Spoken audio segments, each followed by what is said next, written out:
श्री गणेशाय नमः। ओम नमः शिवाय। हरे कृष्णा।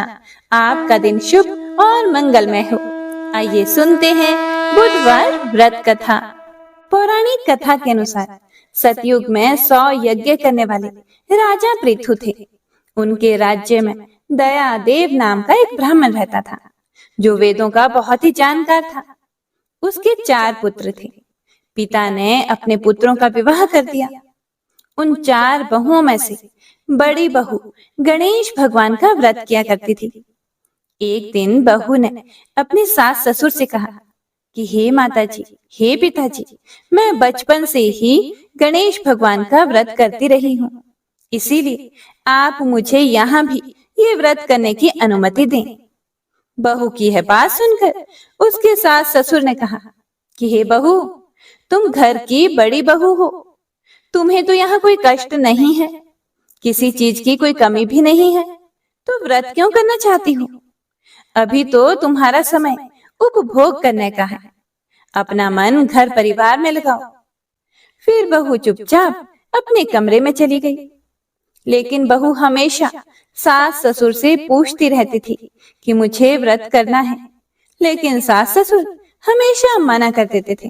कुछ समय के बाद बड़ी बहू गर्भ से ठहर गई और 10 महीने के बाद उसने एक बहुत ही सुंदर बालक को जन्म दिया।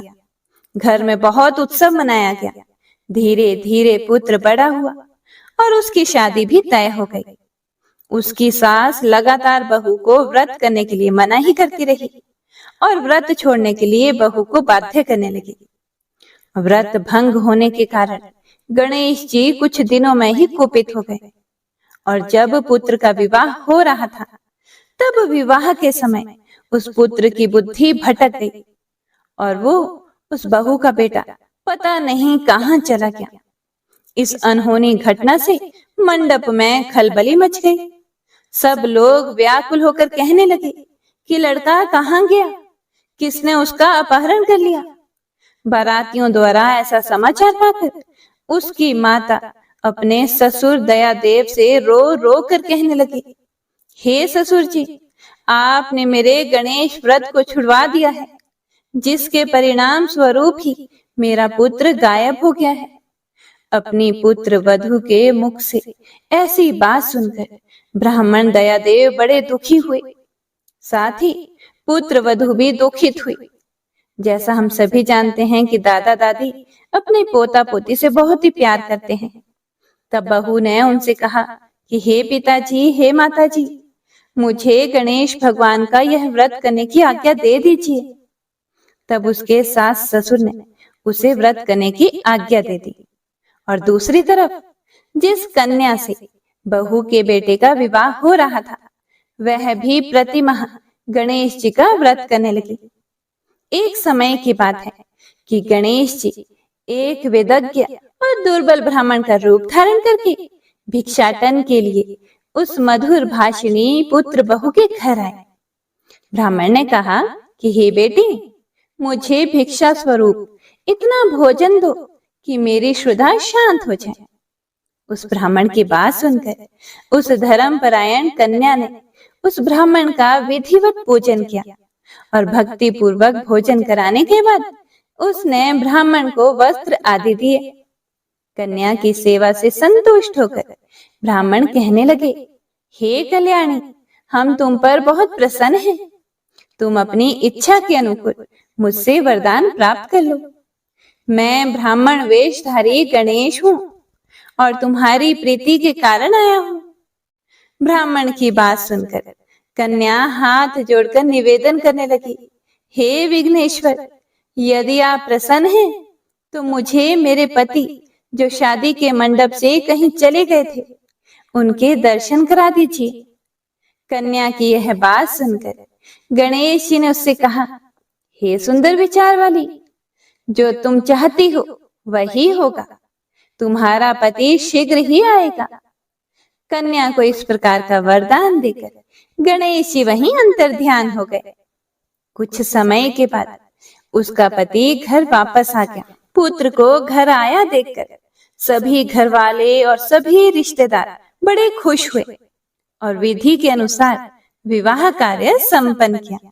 शादी के बाद वह दोनों खुशी खुशी जीवन यापन करने लगे। तो प्रेम से बोलिए गौरी पुत्र गणेश की जय, शिव शिवा की जय। तो आइए पूरे भक्ति भाव से श्रवण करते हैं बुधवार व्रत की कथा का। तो प्रेम से बोलिए गणपति महाराज की जय। पौराणिक कथा के अनुसार एक बुढ़िया माई थी जो कि प्रतिदिन एक मिट्टी के गणपति जी बनाती थी और रोज उनकी पूजा करती थी। लेकिन वो प्रतिदिन गणेश जी की प्रतिमा बनाती थी और वो प्रतिदिन ही गल जाती थी। एक बार उसके घर के सामने ही किसी सेठ जी का घर बन रहा था। बुढ़िया माई ने मन में सोचा कि मैं इन काम करने वालों को बोलकर एक गणपति जी बनवा लेती हूँ। यह सोचकर वह उन मकान बनाने वाले कारीगरों के पास गई और उनसे बोली, भाई मैं प्रतिदिन मिट्टी के गणेश जी बनाती हूँ और वह प्रतिदिन ही गल जाते हैं, टूट जाते हैं। क्या तुम मेरे लिए पूजा के लिए एक पत्थर के गणपति जी बना सकते हो? तुम्हारा बड़ा उपकार होगा मुझ पर। घर बनाने वाले कारीगरों ने बोला, मान जी, जितनी देर में हम आपके लिए गणेश जी बनाएंगे उतनी देर में तो हमारी दीवार पूरी बन जाएगी। बुढ़िया माई यह सुनकर दुखी मन से घर को वापस आ गई और मकान बनाने वाले कारीगरों को सुबह से शाम हो गई पर उनकी वह एक दीवार पूरी नहीं हुई। कारीगर जितनी बार दीवार बनाते थे उतनी बार उनकी दीवार टेढ़ी हो जाती थी। ऐसा करते करते उन्हें सुबह से शाम हो गई। शाम को जब सेठ जी आए तो सेठ जी ने देखा उनकी एक दीवार तक पूरी नहीं हुई और सेठ जी बोले, यह क्या, तुमने आज एक दीवार तक पूरी नहीं बनाई? क्या तुमने आज कुछ काम नहीं किया? तब मकान बनाने वाला एक कारीगर सेठ जी के पास गया और उसने बुढ़िया माई वाली सारी बात सेठ जी को बता दी कि बुढ़िया माई आई थी और वह पत्थर के गणपति जी बनाने के लिए प्रार्थना कर रही थी। तब सेठ जी बुढ़िया माई के घर गए और बुढ़िया माई से प्रार्थना की कि हे माई, हमारी दीवार सीधी कर दो, हम आपके लिए सोने के गणपति बनवा देंगे। गणेश जी ये सुनते ही सेठ जी की दीवार सीधी कर दी। सेठ जी ने बुढ़िया माई को सोने के गणेश जी बनवाकर दे दिए। हे विघ्न विनाशक, हे गणपति महाराज, जैसे आपने सेठ जी की दीवार सीधी की वैसे ही हमारे भी सभी कार्य सीधे करना। कथा को सुनने वाले, कथा को सुनाने वाले और हुंकारा भरने वाले सभी के कार्यों को सिद्ध करना, सीधे करना, सभी पर अपना आशीर्वाद बनाए रखना, सभी की मनोकामनाएं पूरी करना। प्रेम से बोलिए गणपति महाराज की जय। एक अन्य पौराणिक कथा के अनुसार समतापुर नगर में मधुसूदन नाम का एक व्यक्ति रहता था। वह बहुत ही धनवान था। मधुसूदन का विवाह बलरामपुर नगर की एक सुंदर लड़की से हुआ था जिसका नाम था संगीता। एक बार मधुसूदन अपनी पत्नी को लेने बुधवार के दिन बलरामपुर गया। मधुसूदन ने पत्नी के माता पिता से संगीता को विदा करने के लिए कहा। माता पिता बोले, बेटा आज बुधवार है और बुधवार को कोई भी शुभ कार्य करने के लिए यात्रा नहीं करते। लेकिन मधुसूदन नहीं माना। उसने ऐसी शुभ अशुभ की बातों को ना मानने की बात कही। उसके बाद दोनों ने बैलगाड़ी से यात्रा प्रारंभ कर दी। 2 कोस की यात्रा के बाद उसकी गाड़ी का एक पहिया टूट गया। वहां से दोनों ने पैदल ही यात्रा शुरू कर दी। रास्ते में संगीता को बहुत प्यास लगी। मधुसूदन उसे एक पेड़ के नीचे बैठाकर जल लेने चला गया। थोड़ी देर बाद जब मधुसूदन कहीं से जल लेकर वापस आया तो वह बुरी तरह से हैरान हो उठा, क्योंकि उसकी पत्नी के पास उसकी ही शक्ल सूरत का एक जैसा व्यक्ति उसके पास बैठा था, उसकी पत्नी के पास बैठा था। संगीता भी मधुसूदन को देखकर हैरान रह गई। वह दोनों में कोई अंतर ही नहीं कर पा रही थी। वो पहचान नहीं पा रही थी कि इसमें से असली मधुसूदन कौन है। मधुसूदन ने उस व्यक्ति से पूछा, तुम कौन हो और मेरी पत्नी के पास क्यों बैठे हो? मधुसूदन की बात सुनकर उस व्यक्ति ने कहा, अरे भाई, यह मेरी पत्नी संगीता है। मैं अपनी पत्नी को ससुराल से विदा करके लाया हूँ। लेकिन तुम कौन हो जो मुझसे ऐसा प्रश्न कर रहे हो?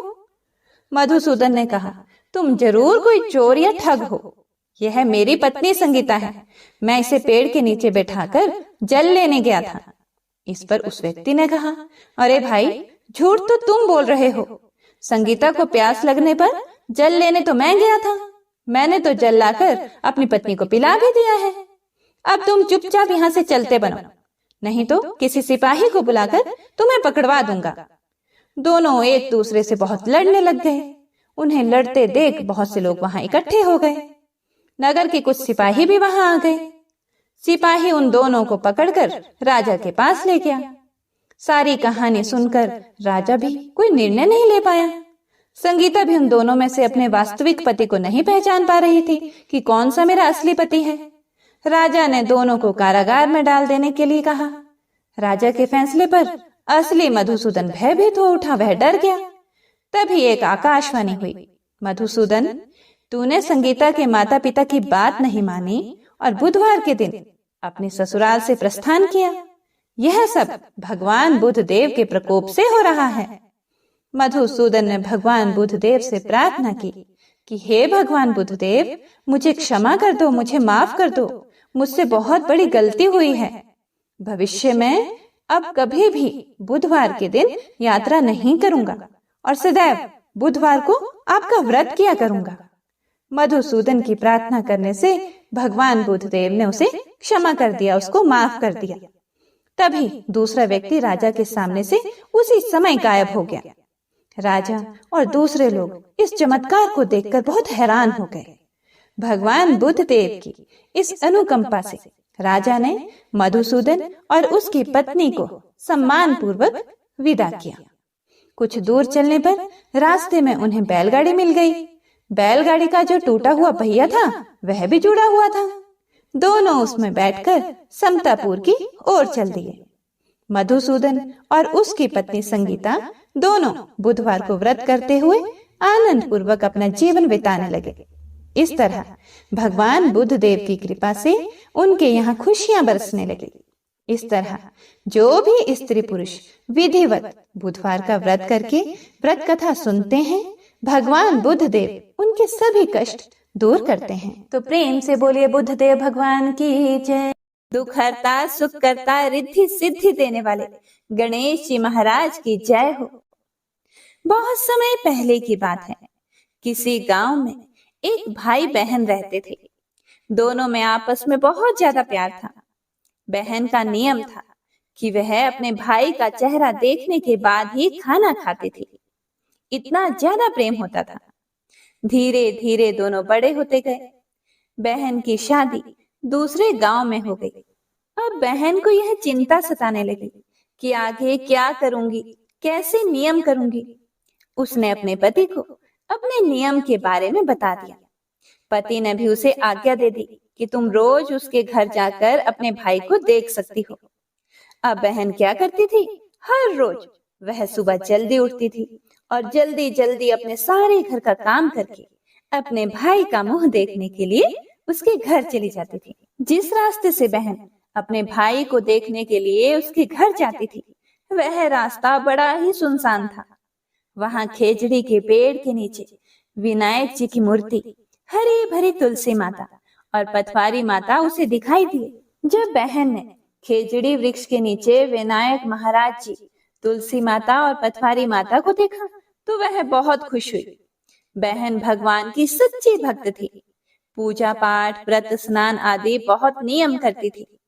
उसने वहां पर रुककर गणेश जी महाराज की पूजा की, तुलसी महारानी, खेजड़ी वृक्ष और पथवारी माता को सींचा और बहुत खुश होकर पूजा करके फिर वह भगवान को प्रार्थना करते हुए बोलने लगी, हे भगवान, मुझे अमर सुहाग देना, अमर पीहर देना, मेरे ससुराल व पीहर में सुख समृद्धि बनाए रखना, मेरे भैया को लंबी उम्र देना। इस तरह प्रार्थना करके वह अपने भाई के घर चली गई और भाई का मुख देखा और अपने ससुराल को लौट आई।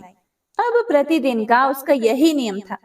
रोज सुबह जल्दी उठकर घर के काम वगैरह करके फिर रास्ते में गणेश जी महाराज की, तुलसी की, पथवारी की और खेजड़ी वृक्ष की पूजा करती, भाई से मिलती और वापस अपने ससुराल आ जाती।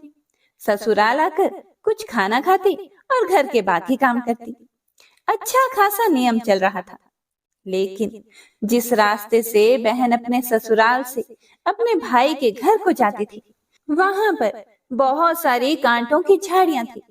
जिसकी वजह से अक्सर बहन के पैरों में कांटे चुभ जाते थे। कभी उसकी चुनरी कांटों में अटक जाती थी। देखिए, क्योंकि पहले के समय में ज्यादातर लोग पैदल ही यात्रा करते थे, नंगे पैर ही बिना चप्पल के ही यात्रा करते थे। एक समय की बात है, जब बहन भाई के घर पहुंची और भाई का मुंह देखा और फिर बैठ गई। उस समय बहन थोड़ा सा लंगड़ा कर चल रही थी, तो भाभी ने उससे पूछा कि पैरों में क्या हो गया है। यह सुनकर उसने भाभी को जवाब दिया कि रास्ते में जंगल के झाड़ियों के गिरे हुए कांटे पांव में चुभ गए हैं। तो भाई भाभी से बात करके बहन वापस अपने ससुराल चली जाती है। उधर उसके भैया भाभी आपस में बात कर रहे थे। तब भाभी ने अपने पति से कहा कि बाईसा के पैरों में रोज कांटे चुभ जाते हैं। रास्ते में बहुत कांटों वाली झाड़ियां हैं, रास्ते को साफ करवा दो। आपकी बहन के पांव में बहुत सारे कांटे चुभ जाते हैं। यह सुनकर भाई को अच्छा न लगा, क्योंकि वह भी अपनी बहन से बहुत प्यार करता था। भाई ने तब कुल्हाड़ी लेकर सारी झाड़ियों को काट कर रास्ता साफ कर दिया। रास्ता साफ करते करते वह उस स्थान पर पहुंच गया जहां पर खेजड़ी का वृक्ष था। गणेश जी महाराज थे, तुलसी महारानी थी और पथवारी माता थी। वहां पर जाकर उसने इन सब को देखा। अब जो उसका भाई था वह बहुत ही भोला भाला था। उसे इन सब के प्रताप और शक्ति का पता नहीं था। उसे लगा यह भी कांटे वाली झाड़ियां ही है और ऐसे ही पत्थर पड़े हुए हैं। उसने गणेश जी महाराज और पथवारी माता की शिला को वहां से हटा दिया, तुलसी को उखाड़ दिया और खेजड़ी के वृक्ष को भी निकाल दिया और पूरा रास्ता बहुत अच्छे से साफ कर दिया। अब उसके इस कार्य से भगवान बहुत क्रुद्ध हो गए, बहुत गुस्सा हो गए। भाई थक गया था और वापस अपने घर आ गया और घर आकर वह सो गया। जब वह सोया तो वह सोता ही रह गया, क्योंकि भगवान का अभिशाप उसे लग गया था। पत्नी ने उसे जगाने की बहुत कोशिश की, लेकिन पति जागा ही नहीं। अब उसकी पत्नी जोर जोर से रोने लगी और लोग इकट्ठा हो गए।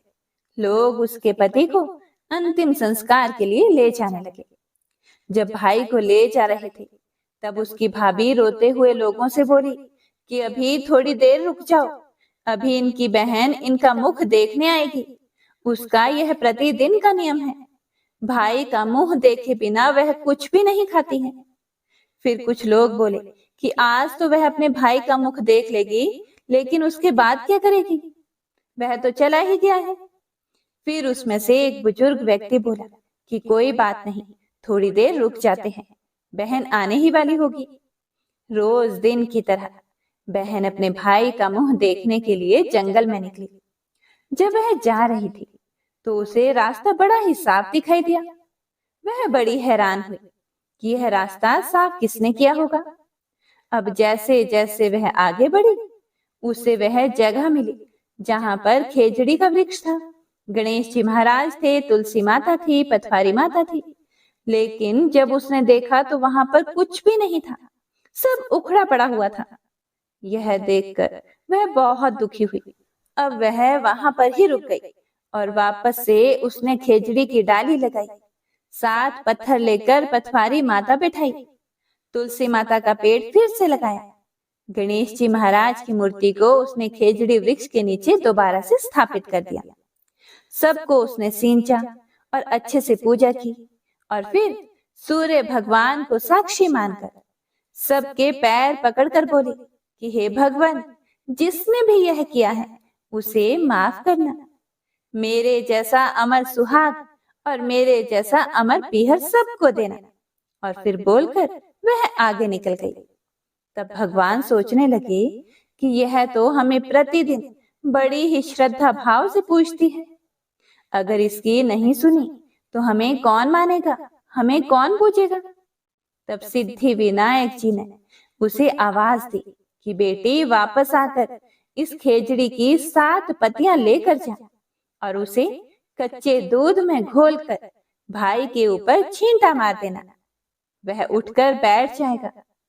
यह सुनकर जब बहन पीछे मुड़ी तो वहां पर कोई नहीं था और उसे तो कुछ भी समझ नहीं आ रहा था कि कौन उठकर बैठ जाएगा, क्योंकि उसे तो कुछ भी पता नहीं था। फिर वह यह सोचने लगी कि ठीक है, जैसा सुना वैसा ही कर लेती हूँ। फिर वह 7 खेजड़ी की पत्तियां लेकर अपने भाई के घर पहुंची। वहां उसने देखा कि बहुत से लोग बैठे हुए हैं। भाभी बैठकर रो रही है और भाई की लाश रखी हुई है। भाभी बोली कि कल तुम्हारे लिए रास्ता साफ करने गए थे, वापस आकर सोए तो सोते ही रह गए। फिर बहन समझ गई कि भाई ने रास्ता साफ करते हुए तुलसी पथवारी उखाड़ दी थी, गणपति महाराज की मूर्ति हटा दी थी, तभी भगवान रुष्ट हो गए हैं। और आज रास्ते में भगवान ने ही वह आवाज दी थी।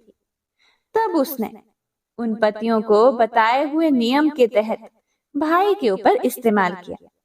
तब भाई उठकर बैठ गया। फिर भाई बहन से बोला कि मुझे तो आज बहुत ही गहरी नींद आ गई थी। तब बहन बोली, यह नींद किसी दुश्मन को भी ना आए। फिर वह अपने भाई से बोली कि भाई, आपने रास्ता क्यों साफ किया, भगवान को उनके स्थान से क्यों हटाया। अब भाई को तो कुछ पता नहीं था। बोला, बहन मुझे माफ कर दो, मुझसे गलती हो गई। तब बहन बोली, कोई बात नहीं, मैं वापस से उन्हें ऊंचे पर बैठा कर आई हूँ। अब तुम भी रोज चलकर उनकी पूजा करना। भगवान ने मेरी इतनी लाज रखी, श्रद्धा भक्ति से प्रसन्न होकर तुम्हें तुम्हारा नया जीवन दिया है। मुझे मेरा अमर सुहाग और अमर पीहर वापस दिया है। हे भगवान, जैसे उस बहन को दिया, उस बहन की लाज रखी, उसकी भक्ति की, उसकी श्रद्धा की कदर की, ऐसे ही हम सब के ऊपर अपनी कृपा दृष्टि बनाए रखना। हमें अमर सुहाग देना, अमर पीहर देना। तो प्रेम से बोलिए गणपति महाराज की जय। पौराणिक कथा के अनुसार बहुत समय पहले की बात है। भगवान विष्णु का विवाह लक्ष्मी जी के साथ सुनिश्चित हो गया। अब विवाह की तैयारियां भी होने लगी। खूब धूमधाम से विवाह की तैयारियां हो रही थी। सभी देवताओं को निमंत्रण भेजे गए, लेकिन गणेश जी को निमंत्रण नहीं दिया गया था। कारण जो भी रहा हो, अब भगवान विष्णु की बारात जाने का समय आ गया। सभी देवतागण अपनी पत्नियों के साथ विवाह समारोह में आए। सभी ने देखा कि गणेश जी कहीं दिखाई नहीं दे रहे हैं। तब वे सभी आपस में चर्चा करने लगे कि गणेश जी कहीं दिखाई नहीं दे रहे। क्या गणेश जी को न्योता नहीं भेजा गया, या स्वयं गणेश जी ही किसी कारण नाराज होकर विवाह में नहीं आए होंगे। आपस में वे सभी चर्चा करने लगे। सभी को इस बात पर आश्चर्य होने लगा। किसी को कोई जवाब नहीं मिला, तो तभी सभी ने सोचा कि क्यों ना भगवान विष्णु से ही इसका हम कारण पूछ लें। विष्णु भगवान से पूछने पर विष्णु भगवान ने कहा कि हमने गणेश जी के पिता भोलेनाथ महादेव को न्योता भेजा है। यदि गणेश जी अपने पिता के साथ आना चाहते हैं तो आ जाते, अलग से न्योता देने की आवश्यकता भी नहीं थी।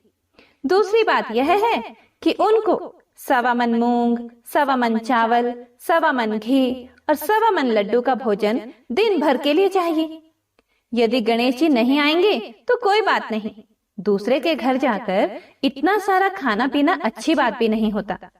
अभी वे सभी यह चर्चा ही कर रहे थे कि किसी ने सुझाव दिया, यदि गणेश जी आ भी जाएं तो उनको द्वारपाल बनाकर बैठा देंगे कि आप घर का ध्यान रखना। आप तो चूहे पर बैठकर धीरे धीरे चलोगे तो बारात से बहुत पीछे रह जाओगे। यह सुझाव सबको पसंद भी आ गया, तो भगवान विष्णु ने अपनी सहमति दे दी। अब नारद भगवान को किसी तरह से गणेश जी को बुलाने के लिए भेजा गया। गणेश भगवान ने जैसे ही निमंत्रण सुना, वे जल्दी जल्दी भगवान विष्णु के विवाह में सम्मिलित होने के लिए आ गए। अब जब समारोह में गणेश जी उपस्थित हो ही गए, तो जैसा कि सभी देवी देवताओं ने मिलकर विचार विमर्श किया था, तो गणेश भगवान को किसी तरह से समझा बुझाकर घर की रखवाली करने के लिए बैठा दिया गया। अब बारात चल दी। सभी देवी देवता बारात के साथ चल दिए। तब नारद जी ने देखा कि गणेश जी तो दरवाजे पर ही बैठे हुए हैं, तो वे गणेश जी के पास गए और उनसे रुकने का कारण पूछने लगे। नारद जी ने पूछा क्या बात है गणेश जी, आप दीवार पर इस तरह से क्यों बैठे हो? विष्णु जी ने तो आपको अपने विवाह में सम्मिलित होने के लिए बुलाया था। वे आपको अपने साथ बारात में लेकर नहीं गए? कहीं ऐसा तो नहीं वह आपको अपने घर का द्वारपाल बनाकर यहाँ छोड़कर चले गए हो? गणेश भगवान को सारी बात समझ में आई तो वह बहुत ही क्रोधित होकर कहने लगे, नारद जी, तब तो भगवान विष्णु ने मेरा बहुत बड़ा अपमान किया है। नारद मुनि तो सारा हाल जानते थे कि गणेश भगवान के बिना तो विष्णु भगवान की बारात आगे जा ही नहीं सकती थी।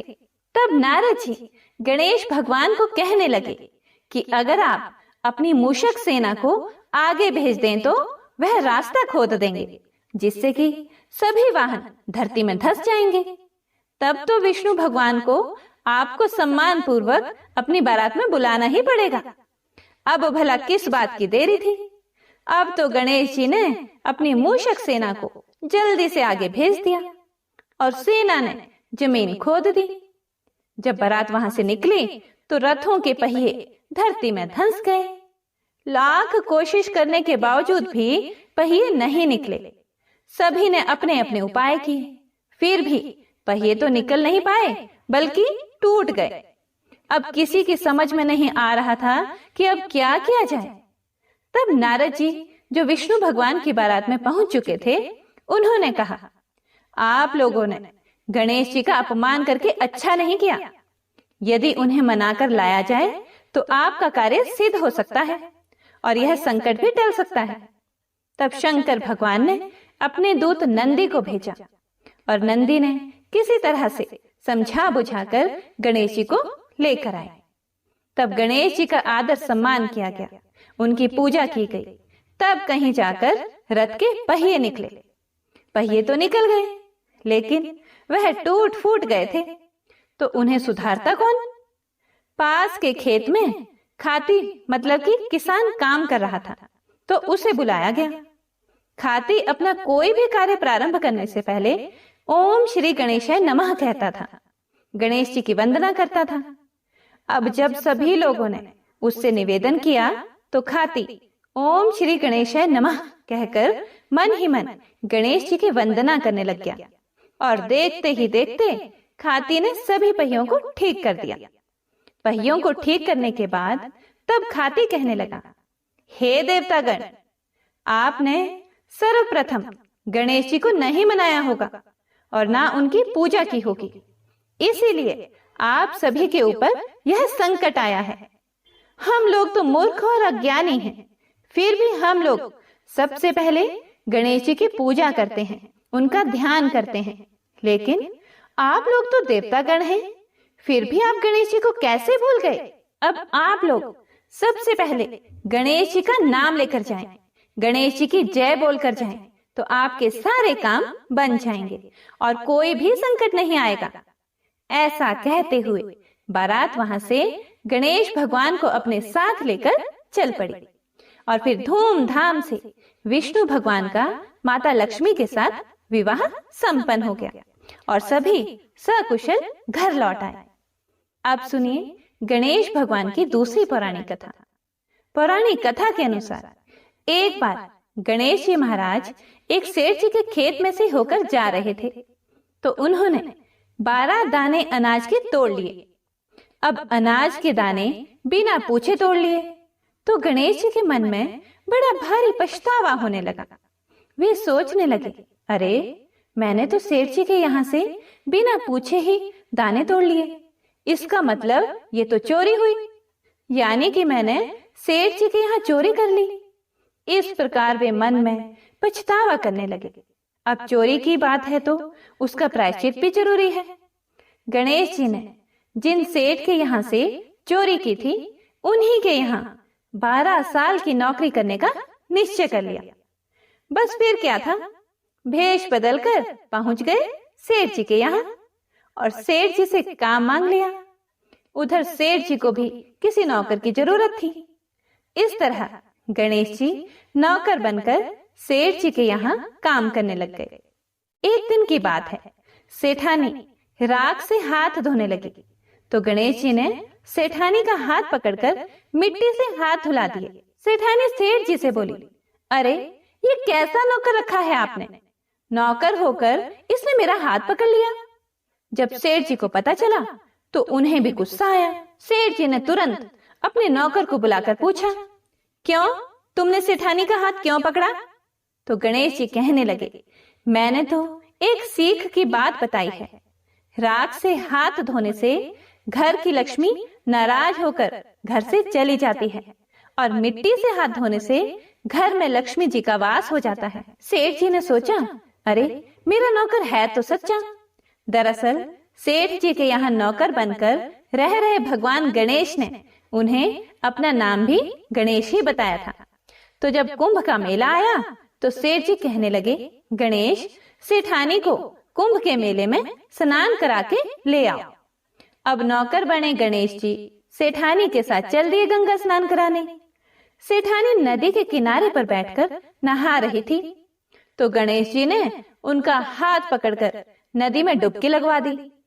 घर आकर सेठानी ने फिर से सेठ से कहा, इस गणेश ने तो मेरी इज्जत ही नहीं रखी और इतने सारे आदमियों के बीच में मुझे घसीटकर आगे पानी में लेकर चला गया। तब सेठ जी ने गणेश जी से पूछा, तुमने ऐसा क्यों किया? तब गणेश जी कहते हैं, सेठानी किनारे पर बैठकर गंदे पानी से नहा रही थी। मैं तो आगे ले जाकर अच्छे पानी में डुबकी लगाकर लाया हूँ। इससे सेठानी अगले जन्म में रानी और राजपाट का सुख भोगेगी। सेठ जी सोचने लगे, गणेश है तो सच्चा। एक दिन की बात है, सेठ जी के घर में पूजा पाठ हो रही थी, हवन भी हो रहा था। सेठ जी फिर से गणेश से कहने लगे कि जाओ और सेठानी को बुलाकर ले आओ। उधर गणेश जब सेठानी को बुलाने गया तो सेठानी काली चुनरी ओढ़कर चलने लगी। तो गणेश जी ने काली चुनरी फाड़ डाली और कहने लगे, लाल चुनरी ओढ़कर चलो। सेठानी नाराज होकर सो गई। सेठ जी ने देखा सेठानी तो अभी तक नहीं आई, तो वह खुद ही आ गए देखने के लिए कि सेठानी कहाँ है। आकर देखा तो सेठानी तो नाराज होकर लेटी हुई थी। सेठानी से पूछने लगे, क्या बात है, घर में हवन की तैयारी हो चुकी है और तुम यहाँ सो रही हो? तो सेठानी कहने लगी, समझाओ अपने गणेश को, देखो आज इसने मेरी चुनरी फाड़ डाली। ये बात जानकर सेठ को बहुत गुस्सा आया। बुलाया गणेश को और बहुत डांटा। तब गणेश जी कहने लगे, सेठ जी, पूजा पाठ में काला वस्त्र नहीं पहनते हैं और सेठानी क्योंकि काली चुनरी ओढ़ कर आ रही थी तो मैंने इनसे लाल वस्त्र पहनने के लिए कहा और जब ये नहीं मानी तो मैंने इनकी काली चुनरी फाड़ डाली। काला वस्त्र पहनने से कोई भी शुभ कार्य सफल नहीं होता है। यह बात सुनकर सेठ जी सोचने लगे, गणेश है तो सच्चा और समझदार है। फिर एक दिन की बात है, सेठ जी पूजा करने लगे। पूजा करने के लिए उन्होंने पंडित जी को भी निमंत्रण दिया। अब पंडित जी भी आ गए, पूजा की तैयारियां हो गई। तभी पंडित जी कहने लगे, अरे सेठ जी, मैं तो गणेश जी की मूर्ति लाना ही भूल गया, अब क्या करें? उधर नौकर बने गणेश भगवान वहीं खड़े हुए थे और सारी बातें देख ली और सुन रहे थे। यह बात सुनते ही गणेश जी तुरंत कहने लगे, तो मुझे ही मूर्ति बनाकर विराजमान कर लो, आपके सारे काम सफल हो जाएंगे। यह बात जब सेठ जी ने सुनी तो उन्हें तो और बहुत गुस्सा आ गया और वह गुस्से से कहने लगे कि तुम तो अब तक सेठानी से ही मजाक करते थे, अब मुझसे भी मजाक करने लगे। तब गणेश जी ने कहा, सेठ जी, मैं मजाक नहीं कर रहा हूं, तुम मेरी बातों को मजाक बिल्कुल भी मत समझो, मैं बिल्कुल सच कह रहा हूं। इतना कहते ही नौकर बने गणेश ने भगवान गणेश का साक्षात रूप धारण कर लिया और सेठ सेठानी ने जब यह देखा तो पंडित, सेठ और सेठानी गणेश जी के चरणों में गिर गए। उनकी पूजा की। पूजा खत्म होते ही गणेश जी तो अंतर्ध्यान हो गए। अब सेठ सेठानी को बहुत दुख हुआ और उन्होंने कहा कि हमारे पास तो साक्षात गणेश जी रह रहे थे और हमने उनसे इतना सारा काम करवाया, तो उन्हें अपने घर में नौकर बनाकर रखा। इस बात का उन दोनों पति पत्नी को बहुत भारी दुख हुआ। अब दोनों पति पत्नी रात दिन इसी चिंता में घुलने लगे। जब गणेश जी ने उनकी चिंता देखी तो एक दिन सपने में उन्हें दर्शन देकर कहने लगे, सेठ जी, आप बिल्कुल भी परेशान मत होइए। एक बार मैंने आपके खेत से अनाज के 12 दाने तोड़ लिए थे। उसी का दोष मेरे सर पर लग गया था और वही दोष उतारने के लिए मैंने आपके यहाँ नौकरी की। नौकर बनकर 12 साल काम किया। अब आप दोनों बिल्कुल भी दुख मत करो। ऐसा कहकर भगवान गणेश अंतर ध्यान हो गए। उधर गणेश भगवान की कृपा से सेठ जी के यहाँ करोड़ों की माया हो गई। उनके घर में सुख संपत्ति और धन के भंडार भर गए।